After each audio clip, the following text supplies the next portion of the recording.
Hello friend, नमस्कार। मैं DPR आपका इस यूट्यूब चैनल में बहुत बहुत स्वागत करता हूँ फ्रेंड्स। तो यहाँ पर आज हम बात करने वाले हैं कि आप लोग जन समर्थन पोर्टल से लोन अप्लाई करने के बाद उसको आप लोग कैसे प्राप्त करें। पूरा हम प्रोसेस बताने वाले हैं, कैसे अप्लाई करना है, कैसे बैंक विजिट करना है, कैसे प्रोजेक्ट बनाना है, पूरा ही यहाँ पर एक्सप्लेन करने वाले हैं। तो देखिए, थोड़ा सा वीडियो लेंथी होगा तो उसके लिए माफ़ी चाहूँगा, लेकिन यहाँ पर हम एकदम कंप्लीट सॉल्यूशन बता के देना है आपको, बैंक जाने तक का, प्रिंट निकालने तक का। तो वीडियो थोड़ी लंबी होगी, कोई बात नहीं, लेकिन आपकी समझ में पूरा आने वाला है। घर बैठ के हम लोन कैसे प्राप्त करें। चलिए स्टार्ट करते हैं वीडियो को बिना टाइम डिले करें। तो यहाँ पर आपको करना क्या है कि इस जो आपका रजिस्टर है इस पर क्लिक करना है, और क्लिक करने के बाद ये आपके सामने स्क्रीन आएगी। यहाँ पर मोबाइल नंबर डालना है जो आधार कार्ड में रजिस्टर्ड है। इस साइड पे आपको चला जाना है, ठीक है। इसके बाद ये कैप्चा जो आ रहा है वो यहाँ पर आपको फिल कर देना है।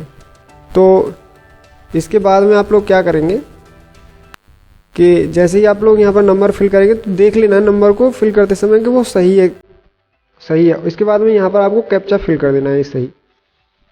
और इस तरीके से ये आगे इंटरफेस होगा। इसमें आपको ये privacy policy, term and condition, ये सबको आपको नीचे स्क्रॉल डाउन करके एक्सेप्ट कर देना है, नेक्स्ट कर देना है, एग्री कर देना है। और एग्री करने के बाद में यहाँ पर आपको फिर यहाँ पर गेट OTP पे क्लिक करना है। आप लोग जो कैप्चा है वो एकदम सही तरीके से डालें। और अगर ये कैप्चा गलत होगा तो फिर आगे साइड बढ़ती नहीं, आपको मालूम है। देखो OTP पहुँच गया मेरे मोबाइल पे, और मैं यहाँ पर अब ये OTP मैंने डाल दिया। अभी मेल ID इंसर्ट करूँगा जो मेरे पास फ़ोन में है, ठीक है। अब उसमें एक चीज़ याद रखना कि लॉगिन होनी चाहिए, क्योंकि उस पर भी OTP आता है। तो OTP गया, वेरीफाई करना है मुझे। और इसके बाद में यहाँ पर ये वेरीफाई OTP थोड़ा टाइम भी लगा सकता है, थोड़ा देर भी हो सकती है, ऐसा नहीं है कि एक साथ ही आ जाए। अब ये OTP मैंने वेरीफाई करने के बाद में यहाँ पर मैं पासवर्ड क्रिएट करूँगा नया अपना। तो उसमें आप याद रखना, एक बड़ा एक छोटा अक्षर, फिर थोड़ा कोई एक मतलब आपका स्पेशल लेटर और एक न्यूमेरिक लेटर, ऐसे करके 8 अंक का आप पासवर्ड बना लेंगे। अब आपको ये डिसीजन लेना है कि किस तरीके का आप लोन कर रहे हैं। तो मैं यहाँ बिजनेस लोन लेने वाला हूँ, तो मैंने यहाँ क्लिक कर दिया। और इसके बाद में मैं अपनी यहाँ पर जो योग्यता है उसको चेक करूँगा कि मैं इसके सक्षम हूँ या नहीं लोन के। तो मैं जैसे आपको यहाँ यस और नो करता हुआ जा रहा हूँ, ऐसे ही आपको यस कर लेना है। और फिर आपके केस में जो हो वो आप कर लेना। मैं बिजनेस का है तो मैं बिजनेस कर लिया, मेल है यहाँ पर नो कर दिया मैंने, यहाँ पर भी नो करना है। और यहाँ पर आप लोगों को इंडिविजुअल करना है। और इसके बाद में यहाँ पर एस्टीमेट का प्रोजेक्ट क्या है, जैसे मान लीजिए 50,000 की लोन लेनी है तो आप यहाँ 60,000 डालना, क्योंकि 10,000 आपको भी दिखा होगा कि आपने इसमें प्रोजेक्ट में लगाए हैं, तो इससे 50,000 लोन मिलेगी। वैसे आपने यहाँ 70,000 डालोगे तब जाके वहाँ 50,000 देगी, क्योंकि आप लोग यहाँ पर देख रहे हो। इस तरीके से यहाँ पर ये एक लोन का एस्टीमेट बन के आ गया कि आपको इस तरीके से यहाँ पर अप्लाई करना है। आफ्टर इसके बाद में यहाँ कुछ नहीं करना, यहाँ इसको एक्सेप्ट कर देना। ये पूछ रहा है आपके पास ये सारे डॉक्यूमेंट होने चाहिए, तो वो हमारे पास होंगे। इसको आपको नेक्स्ट कर देना है और नीचे स्क्रॉल करके आपको इसको नेक्स्ट मार देना है। अब यहाँ पर पैन वेरीफाई होगा, तो आपको अपना पैन नंबर डालना है। और पैन नंबर डालने के बाद सही डेट ऑफ बर्थ भी डालनी है। और अगर आपके पास उद्यम रजिस्ट्रेशन है तो उसको भी आप लोग वेरीफाई करो, उसको भी डालो, साथ के साथ दोनों काम हो जाएंगे। अब उद्यम रजिस्ट्रेशन नहीं है तो आप करवा लो, या मेरी पीछे वीडियो डली हुई है इस पर चैनल पर, तो आप उसको देख लो। यहाँ पे आधार कार्ड नंबर इंसर्ट करेंगे और गेट OTP पे क्लिक करेंगे। और जैसे ही आपको OTP आएगा तुरंत यहाँ इंसर्ट करने के बाद आप लोग सबमिट कर देंगे OTP को। तो मैंने यहाँ पर OTP सबमिट कर दिया। देखिए ये बंदा है यहाँ पर, और इसका एड्रेस भी आ गया। अब यहाँ GST है तो आप लोग GST को यस कर दो, नहीं है तो फिर आप नो करके आगे बढ़ जाएंगे। हम लोग बिजनेस डिटेल देंगे, इनका क्या काम है, क्या करते हैं, रजत प्रोविजन। देखिए फ्रेंड्स, यहाँ पर इस केस में हमारे में यहाँ पे ये जो किराना स्टोर होता है उसका यहाँ लोन पास करने जा रहे हैं हम लोग। तो रजत प्रोविजन स्टोर इनका नाम है बिजनेस का। ये इनका जब से हमारा जो दुकान है वो चली है तब से यहाँ इनका डेट डाला है। और इसके बाद में यहाँ पर सोल प्रोप्राइटरशिप होती है, इसका हमने यहाँ पर फिल कर दिया है। जब हम लोग सेल्फ के लिए, अकेले बंदे के लिए बिजनेस को पास करवाते हैं तो यहाँ पर प्रोप्राइटरशिप आती है, ठीक है। इसके बाद सिटी आपका आ गया, ये पैन नंबर हो गया। कस्टमर कितने आते हैं, अब तुम्हारा जो कस्टमर है वो कितना highest sale of to one customer कितना ले जा सकता है, तो यहाँ हमने इसको फिल कर दिया है। इसके बाद में हम लोग अब नीचे इसका मंथली सेल का जो 12 महीने का डाटा है, रिकॉर्ड है, उसको हम लोग फिल करेंगे। तो एक बार देख लेते हैं यहाँ पर। तो लगभग इनका जो मैंने पूछा कि भाई आपका कितना मंथली एवरेज आता है, तो ना 20,000 आता है। तो मैं इसमें 20,000 किसी में, 22,000 किसी में, 18,000 किसी में, 15,000 किसी में, 25,000 ऐसे करके यहाँ पर हमको ये फिल कर देना है। इसके बाद में यहाँ पर ये जो आपका पूरा 1 साल का ही डाटा मांगेगा, और जहाँ करंट बिजनेस अब तक चल रही है तो 2,30,000 का इनका पूरा साल का एवरेज बैठा है पूरा पैसा। अब इसके बाद में यहाँ पर आपको सेल दिखानी है। तो यहाँ पर 21-22 की देख रहे हैं आप लोग सेल, तो मैं 23,000 यहाँ पर 2,30,000 डाल दी, और इसके बाद में यहाँ 22-23 की पूछ रहा है तो यहाँ मैं 2 लाख फिल कर दूंगा। अब इसके बाद में यहाँ पर क्या करना है, नेट प्रॉफिट आपको यहाँ पर फिल करनी है इनकी। तो नेट प्रॉफिट कितनी है, तो उसमें आपको यहाँ पर नेट प्रॉफिट फिल कर देनी है। और इन्वेंट्री स्टॉक कुछ है तो वो आपको डाल देना है। रिसीवल फ्रॉम डेटर्स या कुछ है आपको तो वो डाल देना है। इन्वेस्टमेंट प्लान वगैरह मशीनरी में जो इन्वेस्टमेंट कर रखा है वो यहाँ पर फिल कर देना है। नेट वर्थ कितनी है दुकान की, वो आपको यहाँ पर फिल कर देनी है, मतलब कितने का सामान इसमें है अभी बहरहाल। तो यहाँ पर ये फिल करना है। टोटल असेट्स, सामान संपत्ति कितने की है, टोटल लायबिलिटीज़ वगैरह कितनी है आपके पास, तो यहाँ पर ऐसे करके नेक्स्ट कर देना है। इसके बाद में यहाँ पर जो हम बैंक को वेरीफाई करेंगे,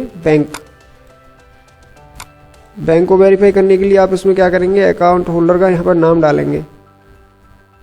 तो नाम डालेंगे, यहाँ पर देखिए गलती से मैं यहाँ पर अकाउंट नंबर डाल गया हूँ, तो यहाँ पर नाम डालेंगे जो अकाउंट नंबर में है। और इसके बाद में यहाँ पर हम फिल कर देंगे वो जो अकाउंट है उनका कब से ओपन हुआ है। मेरी बात समझ रहे हैं, वो जो उनका अकाउंट है वो कब से ओपन हुआ है, यहाँ पर ये हम लोग फिल कर देंगे एक तरीके से।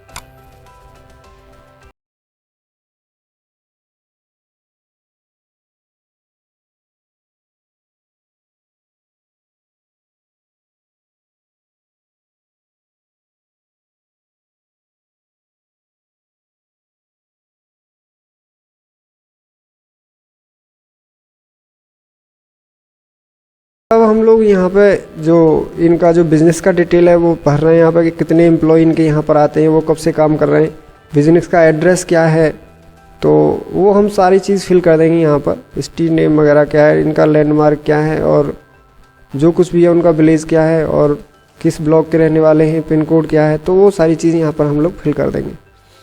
और इसके बाद में यहाँ पर अब यहाँ पे जो आपका जो लेबर है वो कहाँ से कैसे मिलता है, तो लोकल ही है क्या है, तो वो फिल कर देंगे सारा कुछ। अब यहाँ पे ये फिल करने के बाद में यहाँ पे पूछ रहा है कि जो current residential address same as the above Aadhaar address. तो हाँ, जो आधार पे एड्रेस है वहीं रह रहे हैं या अलग रह रहे हैं, तो आप अलग रह रहे हैं तो अलग डालिए, और वहाँ रह रहे हैं तो वहीं ना डालिए। मेन प्रोप्राइटर कौन है उसकी आप लोग डिटेल दीजिए यहाँ पे। अब यहाँ पर आप लोग यहाँ पर मेन प्रोप्राइटर, पार्टनर या डायरेक्टर नेम दे सकते हैं यहाँ पर। तो अभी हम ऊपर वहाँ पर नाम देना भूल गए, तो वो नाम जब तक हम ऊपर आके नहीं देंगे यहाँ पर, फर्स्ट नेम ये गलत कर दिया यहाँ पर, वो लास्ट नेम देना है रजत कुमार, और पिताजी का नाम भी यहाँ पर देना है। और यहाँ पर ये सारी चीज़ हमें मोबाइल नंबर भी फिल करना है, और मेल आईडी भी फिल करनी है यहाँ पे अभी। और इसके बाद में हमें आगे जाना है, तब जाके हम लोग कुछ कर पाएंगे। देखिए अभी वहाँ पे हम लोग एक चीज़ और भूल के आ रहे हैं कि वो कितने पढ़े लिखे हैं, उनकी क्वालिफिकेशन क्या है। जैसे नाम आ गया यहाँ पर, और यहाँ पर आपको ओबीसी ले लेना है। यहाँ पे अनमैरिड है या मैरिड है क्या है, ये आपको यहाँ पे स्टेटस लगाना है।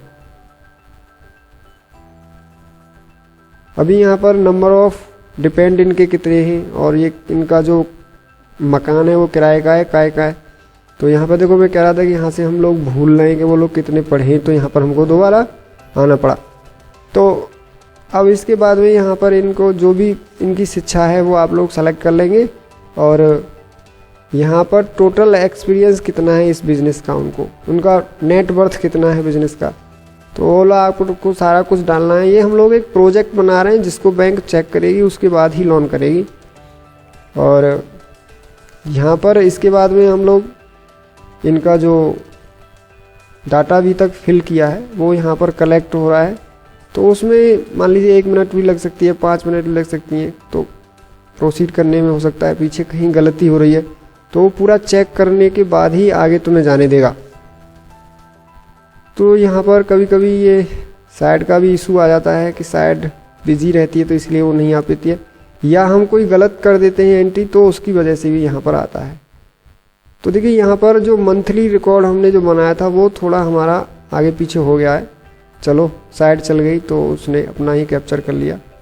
इसके बाद में यहाँ पर बिजनेस डिटेल फिर दोबारा हमको देनी पड़ेंगी। तो देखिए यहाँ पर दोबारा हमें कंफर्म करना है, पूरी जानकारी बिजनेस की देनी है। तो देखिए यहाँ पर अभी ये किस बिजनेस से बिलोंग करते हैं, तो कंज्यूमरेबल्स इनके पास जो है वो प्रोग्राम है, और डोमेस्टिक अप्लायंसेस का यह वहाँ पर कारोबार करते हैं।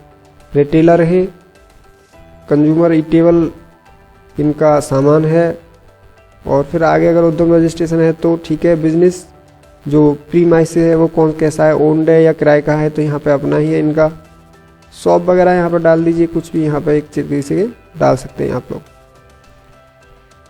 अब इसके बाद में यहाँ पर आपको लोन का डिटेल फिल करना है कि आपका पर्पज़ क्या है लोन को लेने का, और लोन कितने रुपए का आपने रिक्वायर्ड है, तो अपना कंट्रीब्यूशन आपने कितना दिया है। तो वो यहाँ पर वर्किंग कैपिटल पे कर रहे हो या असेट्स के लिए कर रहे हो, तो वर्किंग कैपिटल पे कर रहे हैं हम।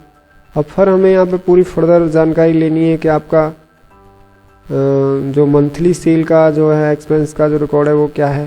तो एवरेज निकाल लिया 20,000, monthly cost 10,000, monthly cost of wages 10,000। अभी यहाँ पे इनका ये अदर जो है इस तरीके से फिल करने के बाद यहाँ पर इन्होंने पहले से कहीं कोई लोन ले रखी है, तो ये यहाँ पर देखिए आ रहा है। तो ये आपको यहाँ पर वेरीफाई करना पड़ेगा। इसको वेरीफाई नहीं करोगे तब तक ये आगे नहीं जाने देगा। तो आपने जो लेंडर ले रखा था उसका नाम यहाँ पे फिल करिए, किससे लोन ले रखी है। तो जिस बैंक से आपने लोन ले रखी है तो वहाँ उस बैंक का यहाँ पर नाम देंगे, और यहाँ पर फिर हम उस बैंक का नाम देंगे। अब यहाँ पे टाइप्स ऑफ द लोन, किस तरीके का लोन ले रखा है ये हमें फिल करना है। तो पर्सनल लोन ले रखा है या हाउसिंग लोन ले रखा है, यहाँ पर कितना कोई ओवर ड्यूज तो नहीं चल रहा है, तो नहीं। इसके बाद में यहाँ पर हमने इनका पूरा फिल कर दिया है फॉर्म। लास्ट में हम क्या करेंगे, यहाँ पर इसको हम लोग अब जो बैंक सेलेक्ट करेंगे कि किस बैंक से इनको लोन लेना है। तो हम कैनरा बैंक को सेलेक्ट कर लेते हैं ऊपर वाली को। अब इसके बाद यहाँ पर हम ब्रांच को सेलेक्ट करते हैं। उत्तर प्रदेश में ये सिटी अलीगढ़ में ब्रांच है। तो इस तरीके से यहाँ पर हम लोग एक अपना जो अलीगढ़ है उसको सेलेक्ट करने की कोशिश कर रहे हैं। और अब जिस ब्रांच से इनको लोन लेना है उस ब्रांच को आप लोग सेलेक्ट कर लीजिए एक बार। तो यहाँ पर हम नगला जगदेव की जो ब्रांच है उसमें से लोन लेने जा रहे हैं, या हमारे पास ढांटोली का एक ऑप्शन आ रहा है। तो इन दो में से ही हम लोग यहाँ पर अप्लाई कर सकते हैं, और तो हमारे पास यहाँ पर कोई ऑप्शन है नहीं। तो एक बात याद रखनी है इसमें कि जिस बैंक के लिए आप लोग जिसमें अकाउंट है, जिस बैंक में आपका, आप चाह रहे हो उस बैंक में आपको लोन मिल जाए, तो वो यहाँ पर संभव नहीं होता है। आपको अगर कैनरा वाली बैंक में, गोड़ा वाली बैंक से लोन लेना है तो आपको ढांटोली में अकाउंट ओपन कराना होगा, तब जाके वो गोड़ा से लोन मिलेगी। ठीक है। तो यहाँ पर जैसे मान लीजिए आप लोग SBI में अकाउंट है, तो आप लोग, मेरे को लगता है कि कैनरा से लोन लीजिए, और कैनरा में अगर अकाउंट है तो SBI से लोन लीजिए। इस तरीके का यहाँ पर बॉन्डलेस काम होता है। ऐसा नहीं है कि जिस बैंक में ही आपका अकाउंट है उसी से लोन होगी। आप किसी में, ऑल ओवर इंडिया किसी भी ब्रांच में कहीं से भी आप लोग यहाँ पर लोन के लिए अप्लाई कर सकते हो। कोई ऐसा एरिया नहीं है, फिक्स एरिया नहीं है कि आप वहाँ से ले सकते हो। हाँ, आपकी जहाँ पर अच्छी जैक है, जहाँ पर आपका अच्छा मैनेजर से जानकारी है, तो वहाँ से आप लोग करवाएंगे तो ये काम जल्दी हो जाएगा, जल्दी पास हो जाएगा। तो आपको कोई टेंशन नहीं होगा फिर। क्योंकि देखो यहाँ पे ऑनलाइन कराने के बाद भी एक बार हमें कागज़ सबमिट करने जाने होते हैं, बैंक में विजिट करना होता है, बताना होता है कि हमने यहाँ आपके लिए बैंक के लिए एक लोन का एप्लीकेशन डाला है, तो आप उसे अब पास करिए, उसको अब देखिए। वैसे तो वो लोग देख लेते हैं ऑटोमेटिकली। बाय द वे अगर नहीं देख पाते हैं तो आपको एक बार जाके वहाँ पर कहना है। ठीक है। चलिए हम इस बैंक को यहाँ पर सेलेक्ट कर लेते हैं। देखिए ये बैंक जैसे ही आपने यहाँ पर सेलेक्ट करी तो तुरंत ही यहाँ पर ये इनका एप्लीकेशन डाउनलोड करने के लिए आ गया। डाउनलोड मैंने इनका एप्लीकेशन कर लिया, और एप्लीकेशन करने के बाद में यहाँ से हमको अब ये प्रिंट करके दे देना है इनको, समझ रहे हैं। तो जैसे ही हम प्रिंट करके देंगे वो उसकी कॉपी को वहाँ जाके एक बार सबमिट कर देंगे बैंक में जाके, और इनका लोन जो है वो पास हो जाएगा। तो वीडियो कैसी लगी ज़रूर बताएं, कोई भी अगर क्वेरी है तो ज़रूर बताएं। मैं आपसे फिर मिलता हूँ। जय हिंद, जय भारत।